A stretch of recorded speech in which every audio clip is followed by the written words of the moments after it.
এমন সময় ইয়ামানি রহমাতুল্লাহ আলাইহি ডাক দিয়া বললেন, হাফিজু আলাস সালাওয়াত ওয়াস সালাতিল বুসতা।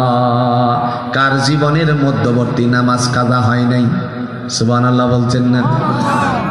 অন্য কিছু বললেন না, শুধু নামাজের কথা বললেন। কার জীবনের মধ্যবর্তী নামাজ কাজা হয় নাই? মধ্যবর্তী নামাজ নিয়ে অনেক ইখতিলাফ হয়েছে। শেষ পর্যন্ত ইত্তেফাকুর রায় একটা নির্ভরযোগ্যতা আসছে, সেটা হলো আসরের নামাজ। রাসূল বলেন, যারা আসরের নামাজ যথাযথভাবে আদায় করবে, আল্লাহ পাক রব্বুল আলামিন তার শরীরের রোগ জীবাণু হেফাজত করে দিবেন।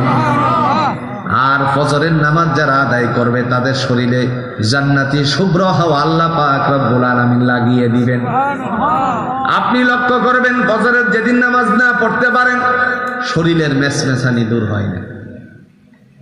আর যেদিন ফজরের নামাজের জন্য মসজিদে আসবেন, একটা বাতাস শরীরে লাগে, এই নামাজ পড়ে যাওয়ার পর সারাদিন শরীরটা ভালো থাকে।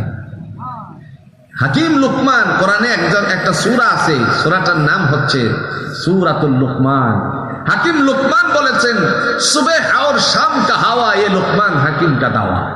সকাল এবং সন্ধ্যার যে বাতাস, এটা হলো লুকমান হাকিমের একটা ঔষধ।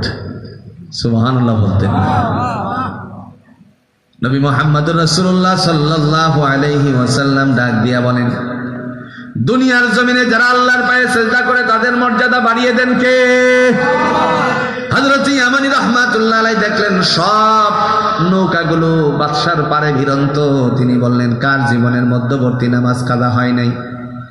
একে একে করে মাথা নিচু করতে লাগলো।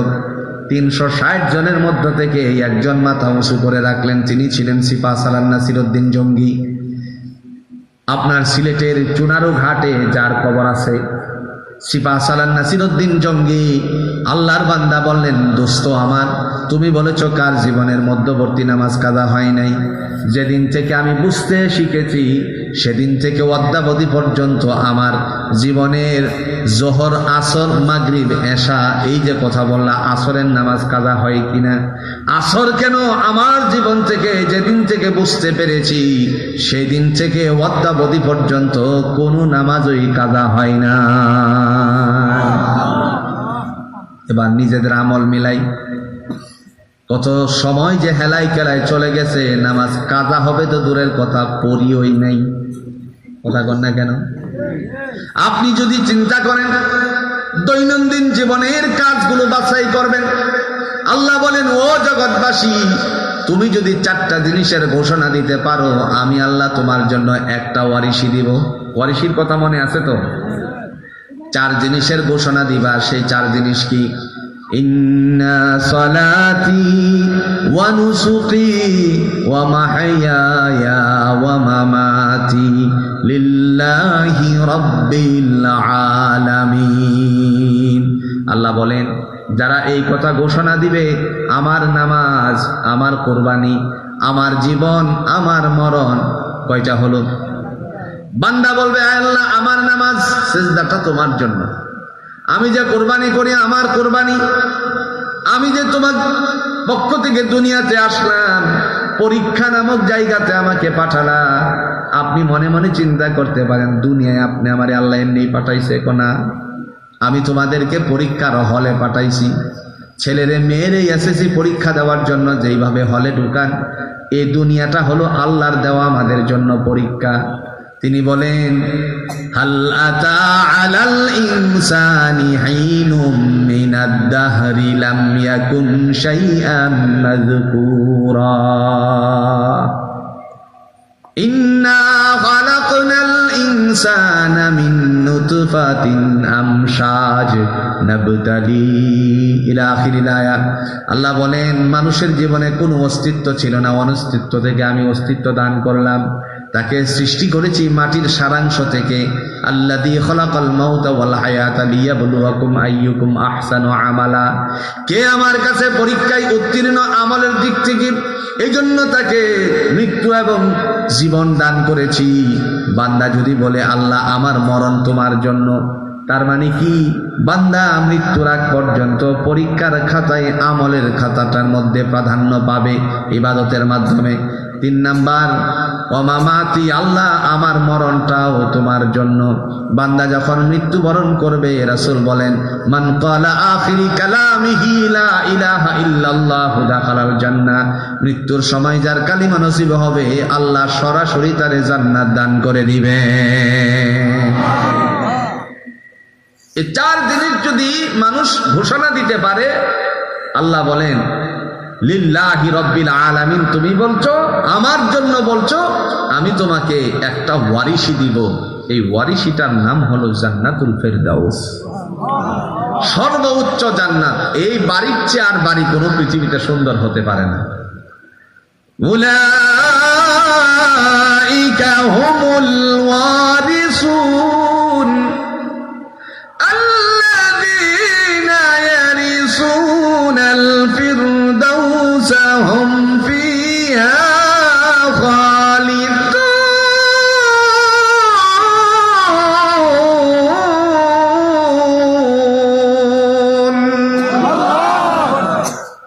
আল্লাহ বলেন তারা হলো আমার ওয়ারিশি পাওয়ার যোগ্য। তারা কারা? যারা 5 ওয়াক্ত নামাজ ঠিক মতো আদায় করেছে। মসজিদ আলহামদুলিল্লাহ অনেক সুন্দর হয়েছে। এই মসজিদ আরো সুন্দর হবে যদি মুসল্লি দ্বারা মসজিদটা সাজানো হয়। রাসূল বলছেন, রাজুলুন কলবুহু মুআল্লাকুন বিল মাসাজিদ, ওই আত্মা, যে আত্মা মসজিদের সাথে মিশে থাকে, হাসরের ময়দানে তাদেরকে টান দিয়ে জান্নাতে নিয়ে যাওয়া হবে। রাসূলুল্লাহ সাল্লাল্লাহু আলাইহি ওয়াসাল্লাম তিনি বলছেন, যে মানুষ মসজিদের সাথে আত্মা মিশাবে তাদেরকে জান্নাতে নিবে। রাসূলকে বলতেছেন, ওগো আল্লাহর হাবিব, এত এত উম্মত হবে, 2 লক্ষ 1 লক্ষ মতান্তরে 2,24,000 পয়গাম্বর, ওনাদের উম্মত আছে, আপনার উম্মতরে আপনি চিনবেন কেন? কথা জাগে কি জাগে না? 1 লক্ষ থেকে 2,24,000 পয়গাম্বরই তো, আপনার উম্মতরে আপনি চিনবেন কেমনে?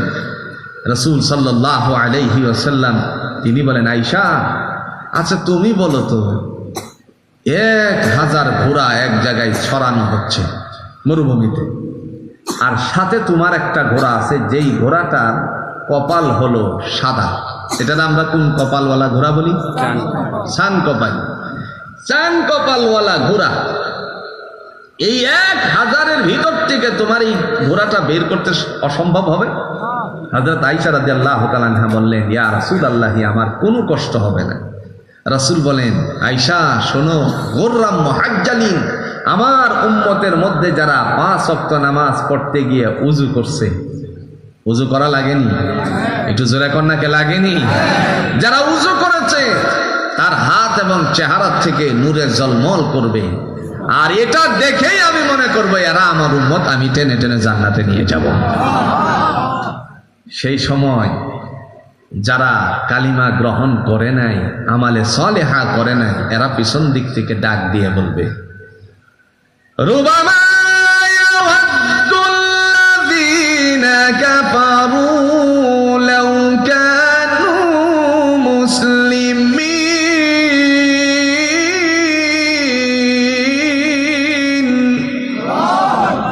আক্ষেপ, আফসোস, আজকে যদি আমরা মুসলমান হতাম তাহলে তোমাদের সাথেই জান্নাতে বসবাস করতে যেতে পারতাম। মুসলমানের দাম বাড়াইছেন কে? একটু জোরে বলেন, দাম বাড়িয়েছেন কে? যদি মুসলমান হতাম তোমার সাথে জান্নাতে বসবাস করতে পারতাম। আমার ভাইরা, একটা কথা আপনাদেরকে বলি, অন্যান্য ধর্মের ভাইরা থাকলে আমার প্রতি রাগ করবেন না। একজন ঠাকুর বলছেন, একজন ঠাকুরের বক্তব্য এটা, যদি বলা হয় খ্রিস্টানদেরকে তোমরা উপাসনায় যাও কেন, তারা বলে প্রার্থনার জন্য যায়। কার প্রার্থনা করতে যায়? কথা কোনা, প্রার্থনা করতে যায়।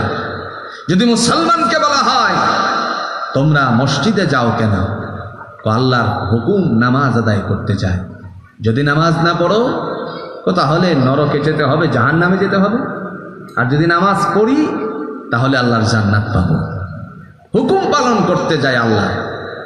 আর যদি একজন হিন্দু ভদ্রলোককে বলা হয় তুমি মন্দিরে যাও কেন, তখন সে বলে আমি যাই, আমার ছেলেটা অসুস্থ এই জন্য মন্দিরে এসেছি, আমার মেয়েটার চাকরি হচ্ছে না এই জন্য মন্দিরে এসেছি, আমার স্বামী বদমেজাজ, ব্যবসা বাণিজ্য ভালো না এই জন্য মন্দিরে এসেছি। কিন্তু আসলে সেটা তো আল্লাহর কাছে আত্মসমর্পণ করার জন্য যাওয়ার কথা ছিল। মুসলমান এটাকে বিশ্বাস করে, যারা আল্লাহর কাছে আত্মসমর্পণ করে, এক আল্লাহর উপরে বিশ্বাস হয়, এক আল্লাহকে রব বলে যারা স্বীকার করে, আমাদের কোরআন সূরাতুল বাকারার 163 নম্বর আয়াতে আল্লাহ বলছেন ওয়া ইলাহুকুম ইলাহু ওয়াহিদ, তোমাদের উপাস্য একমাত্র উপাস্য, লা ইলাহা ইল্লা হুয়া, তিনি ছাড়া আর কোনো উপাসনাকারী নাই, মালিক নাই, আল্লাহ নাই। হুয়ার রহমানুর রহিম, তিনি হলেন পরম করুণাময় এবং দয়ালু। যারা এই কথা স্বীকার করে আল্লাহ বলেন তারা জান্নাতের ওয়ারিসি পেয়ে যাবে।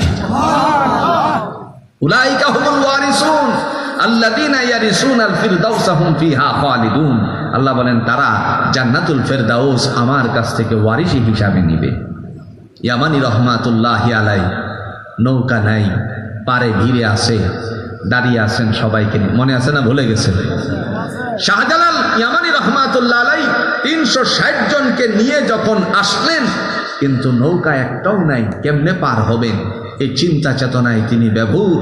হঠাৎ করে এলহামের দরজা খুলে গেল। তিনি বললেন কার জীবনের মধ্যবর্তী নামাজ কাজা হয় নাই, তিনি তো আরো কিছু বলতে পারতেন, কিন্তু বললেন কার জীবনের মধ্যবর্তী নামাজ কাজা হয় নাই, আসরের নামাজ কাজা হয় নাই, ছেড়ে দেয় নাই, এই কথা বলেন নাই, কাজা কাজা।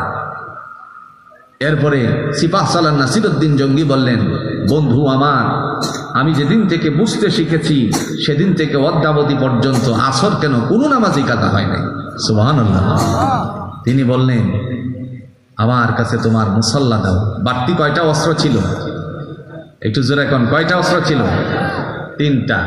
তিনটা বাড়তি অস্ত্র ছিল, আর তরবারি তো খাপের ভিতরে আছে।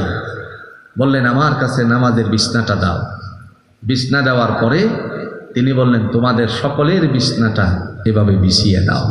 নৌকা ছিল না, কিন্তু আল্লাহ সুবহানাহু ওয়া তাআলা ওলিদের মর্যাদা সালাতের মাধ্যমে বাড়িয়ে দিয়েছেন। দলিল কোরআন। আমাদের কোরআন বলে, আমাদের আসমানি কিতাব বলে যে যারা আল্লাহর হুকুমের তাবেদারি করবে ওলিদের জন্য কোনো ভয় নাই, পেরেশানি নাই, আমি আল্লাহ তাদের জিম্মাদারি নিছি। আলা ইন্না আউলিয়া আল্লাহ, আলা ইন্না আউলিয়া আল্লাহ লা খাউফুন আলাইহিম ওয়া লা হুম ইয়াহজানুন।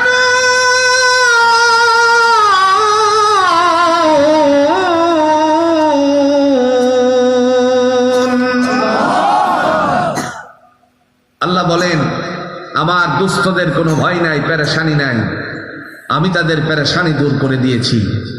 যখন আস্তে আস্তে করে নদী পার হলো, নদী পার হওয়ার পর তিনি যখন বললেন এবার সিপাহ সালার নাসিরউদ্দিন জঙ্গি সামনে আসো, তিনি সামনে গেলেন। কই যায় আঙ্গুলটা কানে ঢোকাও। মুয়াজ্জিন আজান দেয়নি, কথা কন না কেন? সিপাহ সালার নাসিরউদ্দিন জঙ্গি কানে আঙ্গুল ঢোকালেন। ইয়ামানি রহমাতুল্লাহি আলাইহি ডেকে বললেন এবার আল্লাহর দেওয়া নবী মুহাম্মদ সাল্লাল্লাহু আলাইহি সাল্লামের বিধানাবলীর মধ্য থেকে মানুষকে জড়ো করার জন্য যে আজান দেওয়া হতো সেটা মারো। আজানের ধ্বনি উচ্চারিত হওয়ার পরে শক্তিশালী বিল্ডিংটা ধসে গেছে। ধসে যাওয়ার পরে এই জায়গাটা আজও পর্যন্ত সিলেটের মাটিতে টিলা অবস্থায় আছে। সুবহানাল্লাহ বলেন। শুধুমাত্র একটা কারণ, নামাজি হয়ে আমলকে পরিশুদ্ধ করার কারণে। এই জন্য আমি বলেছিলাম 4 কাজ করলে মহিলারা জান্নাতি। কয় কাজ? একটু জোরে এখন, কয় কাজ? মনে আছে না ভুলে গেছেন? মহিলারা 4 কাজ করলে জান্নাতি। আমার অনেক বোনেরা এসেছেন, এই 4টা কাজ আপনারা যদি করতে পারেন সোজা জান্নাত পেয়ে যাবেন, আর কোনো আপনাকে ঠেকাতে পারবে না কেউ। আল্লাহ পাক রব্বুল আলামিনের হাবিব বলেন, আল মারআত ইযা সাল্লাত খামসাহা, যে নারী 5 ওয়াক্ত নামাজ ঠিক মতো আদায় করবে আল্লাহ সরাসরি তারে জান্নাত দান করে দিবেন। এই জায়গায় একটা সমস্যা আছে, আমার বোনদের একটা সমস্যা আছে। বলে কি, বাচ্চা ছোট, তো বাচ্চা কি ছোট, এই বারবার প্রস্রাব করে কাপড় ভিজিয়ে দেয়, কাপড় ভিজিয়ে দেয়, কাপড় ভিজিয়ে দেয়। বন্ধু, বোন আমার, আপনি যে বললেন কাপড় ভিজিয়ে দেয়, এই ভিজানোর কারণে আপনি নামাজটা আদায় করতে পারলেন না, আপনি আল্লাহর খাতায় অপরাধী হয়ে ক্ষতিগ্রস্ত হয়ে গেছেন। দলিল কোরআন। 2 কারণে মানুষ ধরা খাবে। এক কারণ হলো অধিক সম্পত্তির কারণে আল্লাহকে ভুলে যাওয়া, আর হলো সন্তানাদির কারণে আল্লাহ স্মরণ থেকে দূরে সরে থাকা। দলিল সূরাতুল মুনাফিকুনের 2 নম্বর পৃষ্ঠায় আল্লাহ বলেন, ইয়া আইয়ুহাল্লাযীনা আমানু লা তুলহিকুম আমওয়ালুকুম ওয়ালা আওলাদুকুম আন যিকরিল্লাহ ওয়া মান ইয়াফআল যালিকা ফাউলাইকা হুমুল খাসিরুন।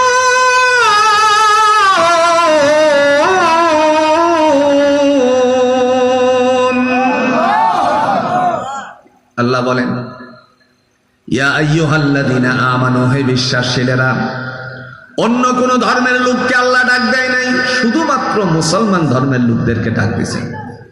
ইয়া আইয়ুহাল্লাযীনা আমানু, হে ঈমানদাররা, লা তুলহিকুম, তোমাদেরকে যেন ধ্বংস না করে দেয়, আমওয়ালুকুম, সম্পত্তি।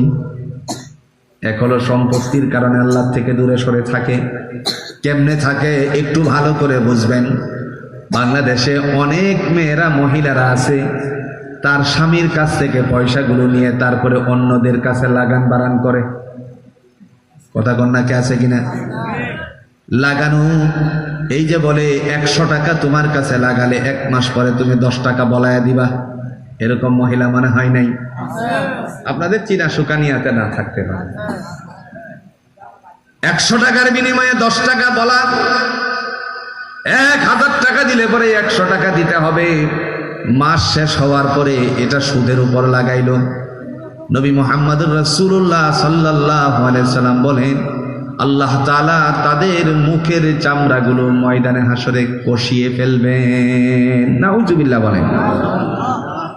কবি বলছেন, সদবুজুদাস हर के बातिन अज़हारा मशफ़ा के नीस्त, हर के बातिन अज़हारा मशफ़ा के नीस्त, रूह वो रसूबे वो अफला के नीस्त, रूह वो रसूबे वो अफला के नीस्त।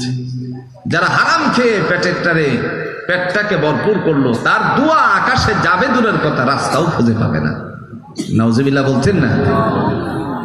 সম্পত্তি কেমনে বাড়াইতে চায় দেখেন, এই সমিতি, ওই সমিতি, ওই সমিতি, নানান কাজে সে ব্যস্ত থাকে। কেমনে টাকা পয়সা আয় করতে পারে। আচ্ছা, কোন সাইড